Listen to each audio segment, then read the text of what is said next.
حكايتنا النهارده حقيقيه بتحكي عن عامل ديليفري اسمه محمود. محمود ده كان عمره 28 سنه، كان بيكافح، بيشتغل في شركه، كان بيوصل الميه المفلتره للمنازل ويوصل ازايز الميه، بس لحد ما حصلت له صدمه، بيطلع كل شقه يوصل الماء. اتعلم تبقى معلم وتخلي الباقي صبيانه.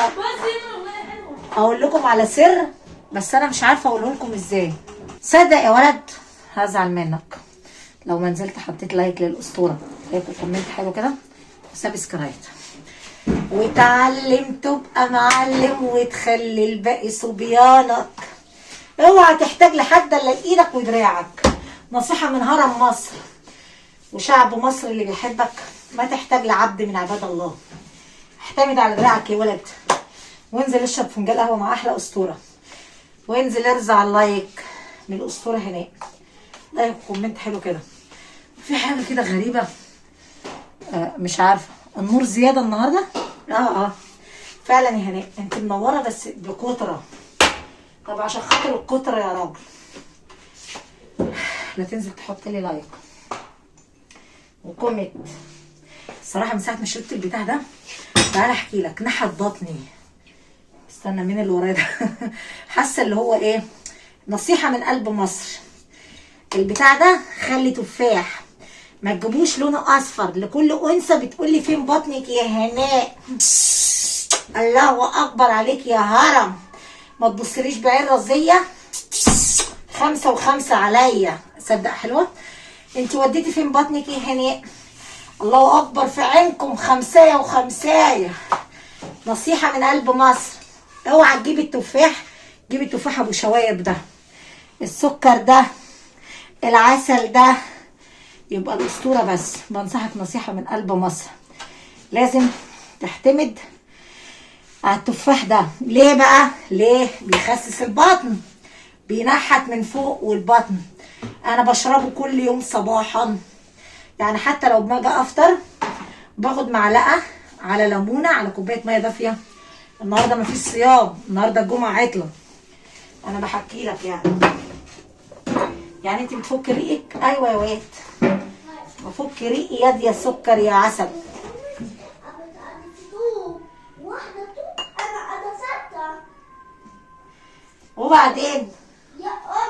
وبعدين نكمل قصتنا عشان ما نزعل مع بعض. نزلت رزعت اللايك، كومنت حلو كده وسبسكرايب. احنا قلنا المادة الدهنية بنشتغل عليها ازاي؟ خلي ما نشوف الوش جنة، كنا قاعدين مرتاحين يا حلوين. بالله انا قعدت 10 ايام لوحدي سنجر من غير ولادي، كنت مرتاحة بس على الاخير. وبعدين اهم حاجة السكر ده، يعني كلها على حسب. انا اما باجي اشرب السكر العادي بكون ناوي اشرب سحلب، اشرب حاجة تدفيني، وبرضه بحط نص معلقة سكر. انا ما احب الا السكر يعني، بس مش كتير. المهم يا باشا، انا عايزه منك لايك، حياه احلى عيون مصريه. لا تحط لي لايك لايك لايك بس، لايك كومنت حلو سبسكرايب، عشان هزعل منك جامد بجد يا هناء والله. اتعلم تبقى معلم وتخلي الباقي صبيانك. اوعى تحتاج لحد يا صاحبي، اوعى تحتاج لاي مخلوق على الارض. عايزه اقول لكل مره قاعده بتتفرج على الاسطوره، مش عشان طلبت حاجه من ماركت والعامل جابها لك ننتقم منه يعني ونشغله عندينا. لا، كل واحد بيجري على لقمه عيشه وبيبقى راجل محترم، والمحترم ينزل يحترم. انا كهناء شعبيه مصريه، ما احب اجي على الناس ابدا واقسى عليهم. قسوة قلبك ليا قسيت قلبي عليك، لو دقت الحنيه كنت يا صاحبي بعمر ابعيك، بس انت فعلا بعتني وبالرخيص. اوعاك تكذب في يوم من الايام وتقول لي يا هناء انا بحبك يا هناء، انا بحبك. حب ايه يا حب؟ ولع في الدوره يالا. ما عايز اسمع كلمه راجل يقول لي بحبك دي ابدا. انا ما بحب حد، ما بحب الكذب، انا ما بحب العالم الكذابه. مين تاني؟ انا الست وهناء ما احب الكذب، ما احب الناس اللي بتكذب. ما تقوليش بقى بحب التمثيليه دي. ليه؟ ليه بقى يا باشا؟ انت ما عاشرتنيش عشان تحبني. لو كنت بتحبني هتنزل دلوقتي حالا تثبت لي رجولتك وحبك ليا. اعمل لي شير، تحط لي لايك وسبسكرايب. والناس بتوع الكويت اللي قاعدين يتفرجوا على الهرم ينزلوا يعملوا واجب مع هناء الاسطوره. اعمل لي شير لاصحابك، حط لي لايك، كومنت حلو من احلى عيون مصريه. وقلنا ايه؟ نقول ايه؟ بطلنا اللي يعطلنا يا عبد الله. عبد الله مش عايزاك تعطلني عشان انا مش فاضيالك. وبعدين يا هرم، يا هنا بتحبك يعني؟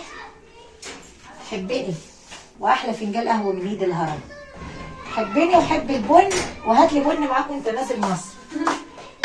وبعدين بجد يا هناء، طب عليا الحلال لو في راجل اتواصل مع هناء وقال انا جايب لك بن يا هناء، انا هرد على الرساله بجد والله.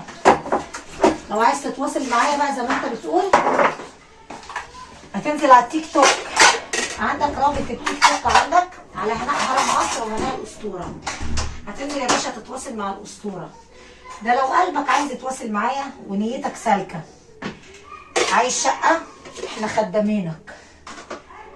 المهم ما تكذب عشان انا ما احب الكذب. ها نقول تاني، انا ما احب الناس اللي بتكذب، وانا بالذات عامله زي الموج غداره، واللي يكذب عليا مره يكذب 5000 مره.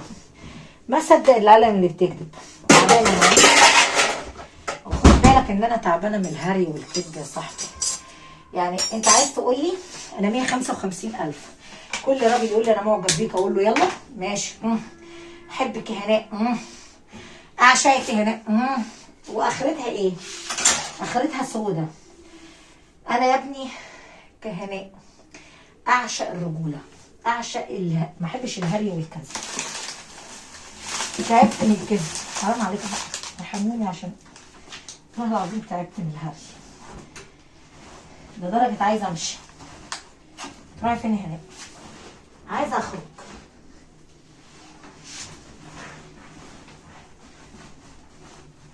اللي عايز يتواصل مع هناء هيكتب بسرعه، خش رابط التيك توك عندك على هناء هرم مصر او هناء يوميات هناء الاسطوره. هتلاقي رابط التيك توك باسم هناء الامبراطوره، صفحتي 74,000. اهرف البلح وقول لي طلباتك ايه، بس ما تكذب وتقول لي اصل انا بحبك. وانا لان انا مش هفيدك باي حاجه، يعني مش هفيدك باي حاجه انت عايزها. انا سكه ودغري، 1+1 يا صاحبي يساوي 2. عايز شقه نشيلك على راسنا، انزل اعمل جوله سياحيه مصر الدنيا منتظراك. ما عايز جوله يبقى اتركنا في حالنا وما تهري عشان البلح ما بياكل مع الهرم. يعني انا تعبانه من كتر الكذب يا ابني. انا واحده زي ما دقت على راس الطبول، فمش هياكل معانا هريك يا صاحبي. صدق كلامك صح. يلا عشان ادوق البتاعه دي لازم اقلع البتاعه دي عشان اقدر ادوق البتاعه دي. انزل حط لي لايك، كومنت حلو كده على احلى عيون مصريه. لو كنت بتحبيني 1 فانا بحبك 2، بس في الاحترام والادب.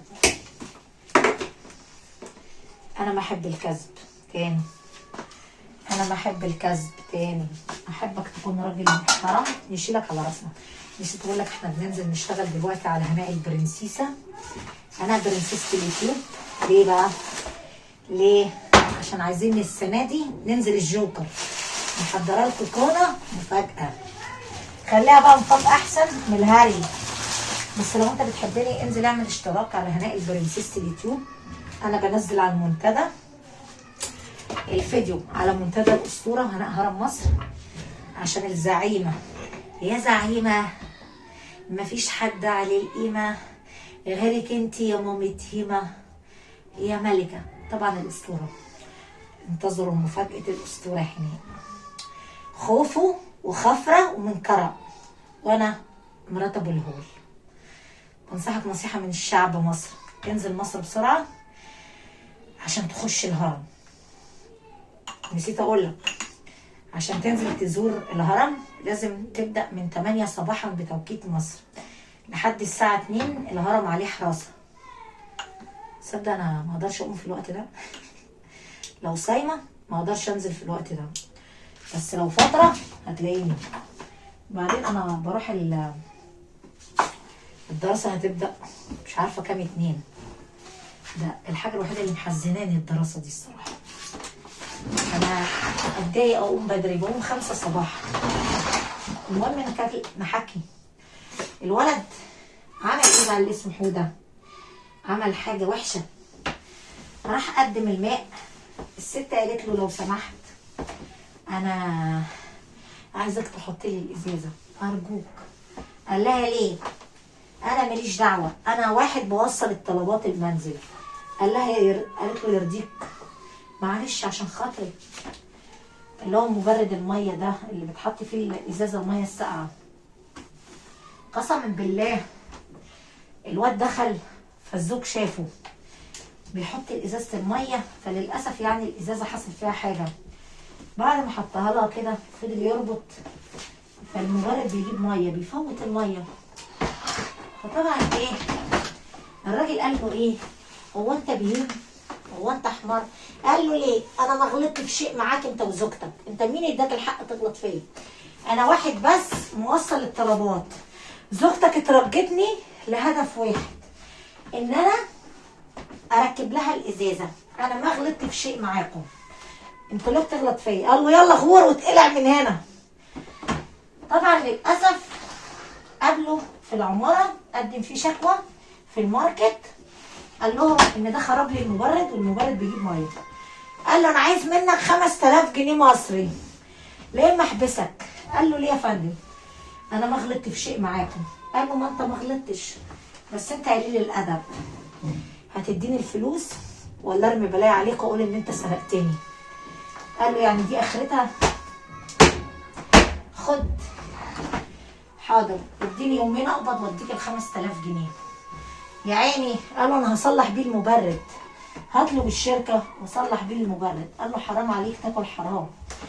المهم جاب له ال 5000 جنيه، قال لزوجته اهي خد ال 5000 اهو، عشان قالت له جايبهم منين؟ قال له من الولد. قال لها من الولد اللي قالت له حرام عليك، حرام عليك، مين اداك الحق ان الولد ده هو اللي بوظه؟ هتقول لربنا ايه وانت بتاكل حرام؟ قال لها خلاص انا خدتهم. راحت تدور على الواد العامل، طلبته، قالت له خد فلوسك. قال لها لا، مش انت برضو اللي اجبرتيني اخش الشقه عندك؟ انا ما مسامح جوزك ومش مسامح في فلوسي. قالت له خلاص خد فلوسك عشان خاطري، ده زوجي، ما ترد على زوجي ده، حقك على راسي، انا السبب، انا اللي خليتك واجبرتك تخش المنزل. للاسف بعتذر ليك. قال لها حاجه غريبه، قال لها يعني انا كل حد يقول لي خش المنزل المطلوب مني ما اخشش صح؟ قالت له لا، اوعاك تخش في يوم من الايام. انصحك نصيحه يا صاحبي يا صديقي، للاسف اتعلم تبقى معلم وتخلي الباقي صبيانك. صدق بالله لا اله الا الله، مزاجي عنب وانا مبسوطه، ما طول ما انا مبسوطه ما افكر في حد يعكنن عليا. في دعم على التيك توك، تعالى احكي لكم. اقول بقى دخل دعمني بكماسه، كتب لي على الماسنجر هناء مش انت الست بتاعت الروتين؟ قلت له انا خير، مش انت اللي بتلبسي قلت له انا. يا ترى بقلع بقى ولا لابسه؟ قال لي لا انت مشهوره. قلت له يا راجل احتبك، طب انت ليه ما بتطلعيش على التيك توك بنفسك زي الاول بتحطي صوره؟ قلت له مزاجي كده، يشغلك في شيء؟ طب ليه ما تتوبيش يا هناء؟ اتعلم تبقى معلم وتخلي الباقي صبيانك. بص يا صاحبي، اتوب بقى من ايه عشان ابقى عارفه؟ قلت له هتاكلني، هتدفع لي الفلوس اللي عليا، ما انا مليش راجل يصرف عليا. فكرك اتوب من ايه؟ انا بشتغل رقاصه ولا انا قلعه عشان اتوب؟ طب قول لي اتوب في انهي حته عشان البس؟ شفت مني شيء؟ قال لا. قلت له شفتني قلعه؟ قال لا. قلت له انت مين بقى سمح لك ان انت تقول لي توبي ومش توبي؟ يا ابني مين اللي هياكلني ويسد لي الفلوس اللي عليا؟ قال لي ما انا ممكن اساعدك. قلت له انا ما عايزه منك شيء. المهم بقى سالته سؤال. تعالي يا حبيبتي خدي الحليب، تحب الحليب؟ اشربي يا حبيبتي يا قطتي بحبك. ها تطعم قطه فيطعمك في الدنيا وفي الاخره، بدل ما تهلس لي مع النسوان. القطه اللي هتطعمك، شايف؟ نملى لها ميه كمان عشان تاكل. الرسول عليه الصلاه والسلام كان بيحب القطط ويطعمها، يطعمها كده عشان ربنا يديك اكل ويديك شرب. انا في القلب حاسس ان في قطه هتخش عليا. بص شايف الجمال؟ شايف ربنا هو اللي بيرزق، هو اللي بيرزق مش العبد. بقول لك ايه يا حبيبي، اطعم قطه يطعمك في الدنيا وتقعد لك في الجنه. كلي يا حبيبتي، ما تخافي مني. بص يا حبيبي هكمل لك بقى. المهم قعد يكتب لي على التيك توك يقول لي ايه، اتوب. ضحكت عليه، قلت له طب تعالى اصرف عليا. طيب قال لي ايه؟ قلت له يا ابني انا عليا ديون، سيبني في حالي عشان انا مش طالبه معايا الهري ده والحرق. سيبوني في حالي، انا ما معايا راجل يصرف عليا، وعندي 3 اولاد ومطلوب ان انا اكلهم واشربهم، هتاكلهم لي؟ راح اتكتم وسكت. قلت له روح يا حبيبي توب نسوان بعيده عني، النسوان اللي قالعين، النسوان اللي بيعملوا، ما تتوب هناء. هناء معروفه على الساحه يا حبيبي. عايزه لبن تاني؟ خدي لبن. اشربي يا حبيبتي. اللهم اطعمنا واطعم امه محمد. بركه الصلاه على النبي يا رب. كل اللي هيطعم قطه يخش الجنه بيها يا رب. يا رب لو اشوف راجل ياكل القطط ويجيب لهم حليب، يا رب يرزقكم ويحنن عليكم بركه سيدنا محمد. قولوا امين. قولي يا حبيبتي، قولي يا صاحبتي. بصوا القطه دي بتيجي من على البوابه من بره تنده على هناء الاسطوره، تنونولي اعرف ان هي عايزه تاكل وجايبه الحليب عشان خاطر عيونها. المهم بقى يا صاحبي بقى، اطعم فربنا يطعمك. وعايز تراضي راضي قطه، ما تراضي المره مش هتدخلك الجنه. المهم بقى اديته على قفاه وراح طالع من التيك توك. قلت له يلا يا حبيبي، الكام مثل اللي دعمتني بيهم خدهم واتقلع من هنا. يلا خلي بالك بس من نفسك. روح دور على النسوان اللي بتبعت لك المقاطع وتوبها. كلامي صح ام غلط؟ صح يا هناء، صح يا مصر. الست نزلت رجعت الفلوس للولد، قالت له سامحنا انا وزوجي. ودي كانت القصه النهارده يا صاحبي. المقطع ده هينزل على هناء البرنسيسه، فاحنا لسه عندنا المواعين هنعمله جزء تاني. فلو سمحت لو كنت بتحب سيدنا محمد بن عبد الله لا تنسى تحط لي لايك وكومنت حلو. وعايزين نطلع القناه دي، احنا فيها 30,400، عايزينها نكبرها يرضيكوا الزلمه الفقيره اللي قدامكم دي. ماشي هناء، هحط لك لايك واشتراك. تحيه لارض اليمن واي راجل جدع جاي من ارض اليمن، على راسنا من فوق عشان احنا بنحبوكم، وعلى القبله بنستنوكم وبنحبكم كتير. بنحب كل راجل محترم، بحب هناء الاسطوره، وبيحب شعب مصر على راس الست المصريه. خلي بالك انا زلمه فقيره بس ما احب حد يديني على جفاني. انا احب الراجل المؤدب اللي بيكتب كلام شبهه، لان المحترم بيحترم يا باشا. نفضل نحترمك لاخر يوم في عمرنا. تحيه لاهل ليبيا، الناس اللي مشرفه هناك، واهل السعوديه والكويت والامارات، وطبعا اهل الجزائر وشعب الجزائر وشعب المغرب. الناس اللي عمرهم ما غلطوا على الست هناء. صدقي يا هناء انا بحبك ورحمة ابويا وانا بحبك. كفايه بقى عشان ما نطول الفيديو عليكم. اتعلم تبقى معلم وتخلي الباقي صبيانك. زي القطه اللي بتحبني اللي واقفه جنبي دي. يا ابني الحب ده مش للبيع، الحب ده قبول. الحيوان ممكن يحبك وانا ممكن احبك لو ما طلعت كداب. صدق بالله، خد عين من عيني وما تكذب. انا احب الراجل الفقير البسيط اللي ما يعيش الدور وما يغني وما يبيع الميه في حاره السقالين. احنا هنفضل ابطالها لحد ما نبطلها. يعني احنا ملوك الساحه. معايا حبيبتي قطتي عايزه تخرج. يلا بس يلا يا ستي مع السلامه. ما تنسيني وخلي بالك من نفسك. جود باي جود باي. فبنصحك نصيحه قبل فوات الاوان. راضي قطه فربنا يرضيك في الدنيا وفي الاخره. ربنا هيفتح الباب. اوعى تفكر ان ربك بينام. لا يا باشا، ربنا عادل، هيرزقك وهيفتح لك كل باب وهيرضيك عشان انت بتراضي. واهو مبسوطه. اهي كلت يا صاحبي وشربت واتبسطت. فيها حاجه انت بقى لما تعمل العمليه دي لا هنا ما فيهاش حاجه. يلا بقى حط لي لايك وكومنت حلو كده.